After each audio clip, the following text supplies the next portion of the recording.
All right, so who does the opening? Who was it? Joey or Chris? Maybe Chris should do the opening because we never see him very often. I never watched this. How's it go? I never know him before. May I welcome Christopher Kuhlmann. He is with us this time. Arizona Airspeed, and Chris is with us. Welcome. Thank you. Thank you. Oh, is missing somebody, but hopefully Mikhail will join us.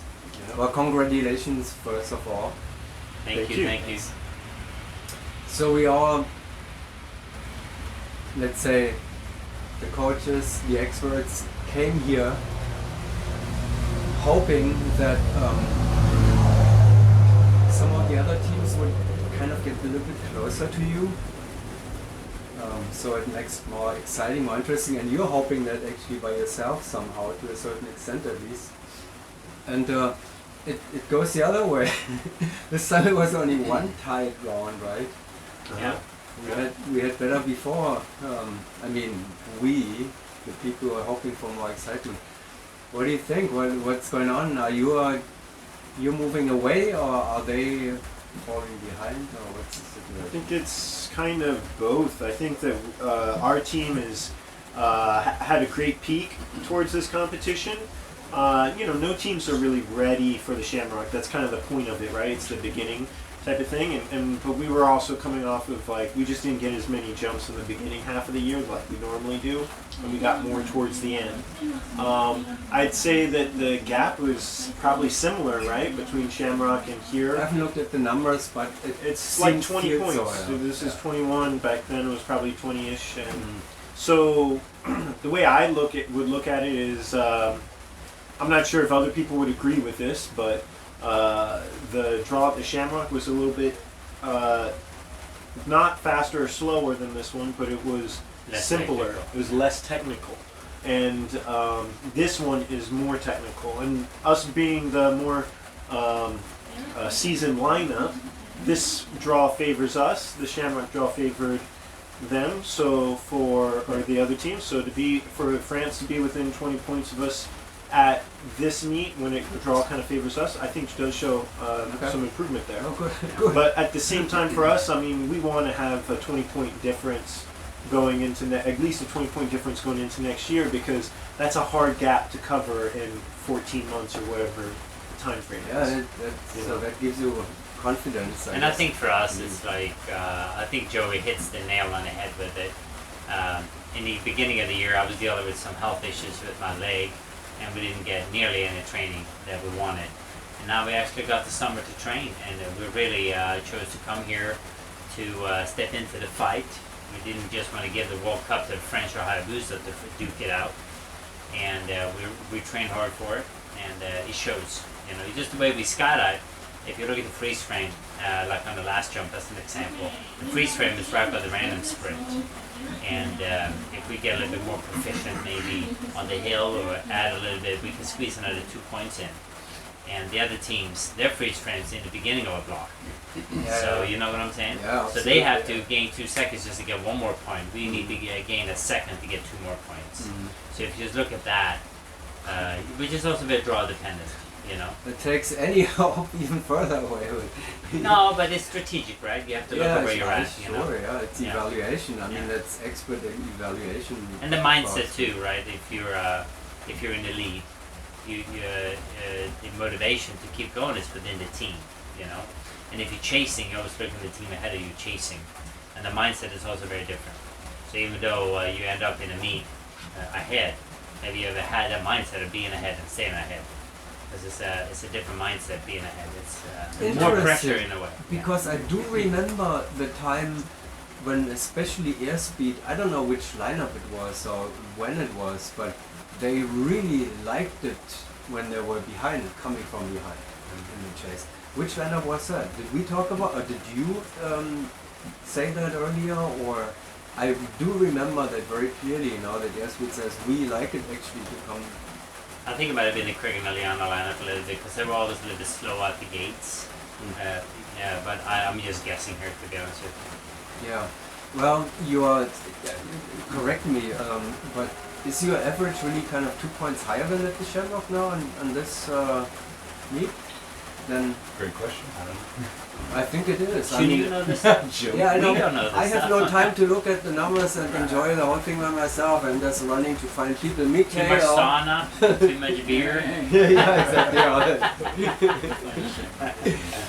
Well, the timing was perfect. Right now it's really raining again. So did you make your Now we're last stuck. round? Now we're stuck here. Yeah.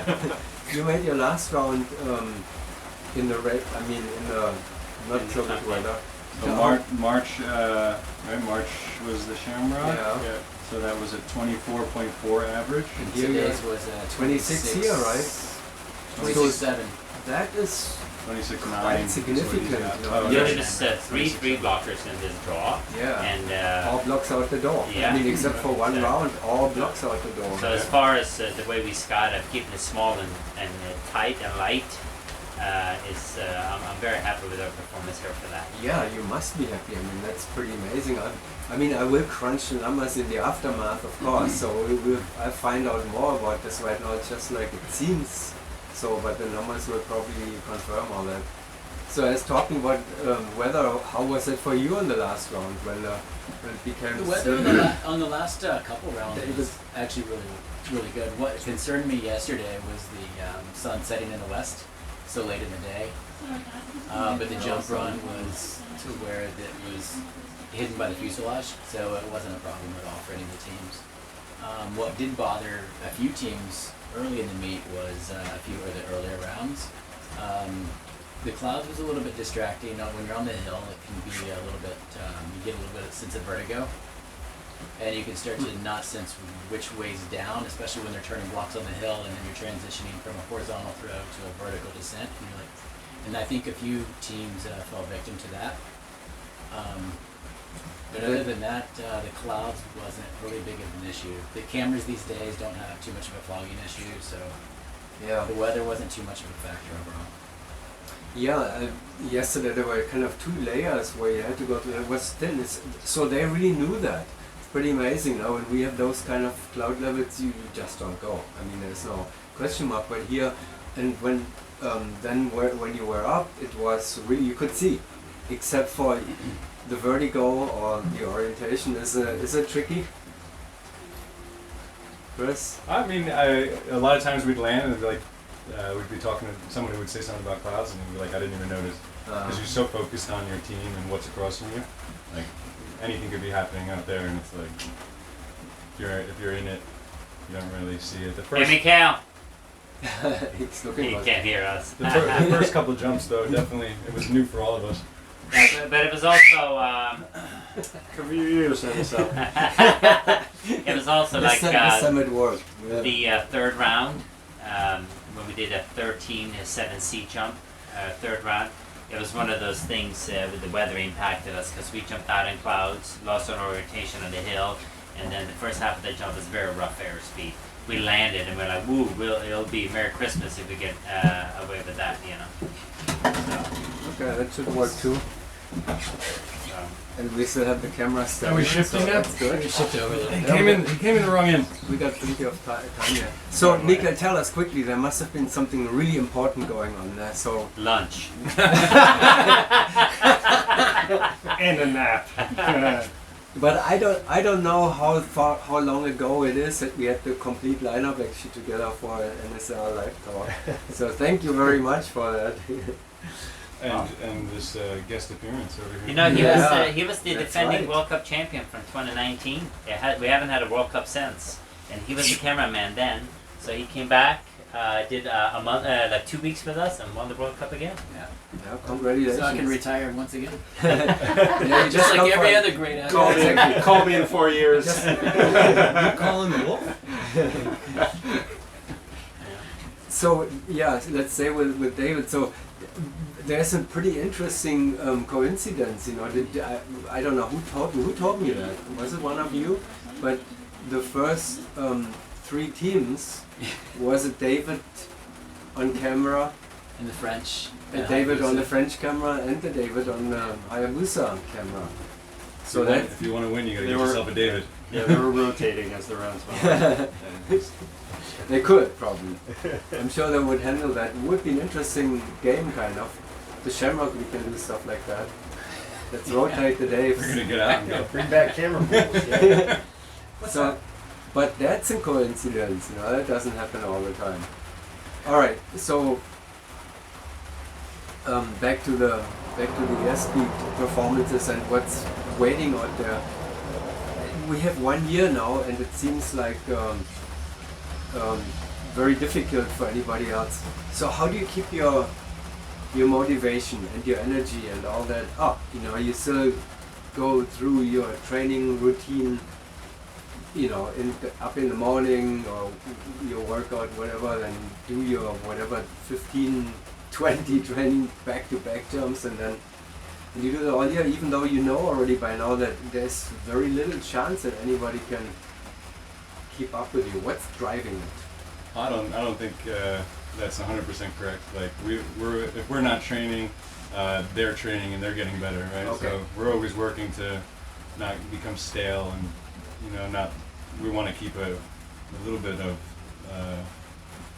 be ahead of them a little bit, you know. So we know they're working hard, so we have to work hard, and then we all come together, and you can see it, all the teams. So you are aware of that, and you are talking about it. I mean, walking into this meet, for me, I was very interested to see how the French team, because I can see the fire in their eyes. They're hungry and they're working hard, and you know, we keep an eye on them and Hayabusa on the social media posts and other things, and it was interesting to see how they did. Because I mean, from the world meet when they didn't do so well, to then Slovakia to now, they really have a very aggressive trending curve, you know. And also for us, we want motivation. We want to look our competitors in the eye. We want them to be chomping at our heels, because there's no energy in training and competition like that anxiety and the fear of having to perform in the moment. Now's the moment. And in training, I think as a team, as a culture on airspeed, we embrace it quite a bit. That our training is very focused, you know. So, yeah. Well, good enough for me, good enough for you, I don't know, but that's the update from Arizona Airspeed World Cup Champion of 2023, going into the US Nationals now, right? Thanks. Yep. This is the training quarter. Yeah, exactly. Well, You know, we haven't closed out yet, airspeed, so we should close out with you in front of the NSL audience.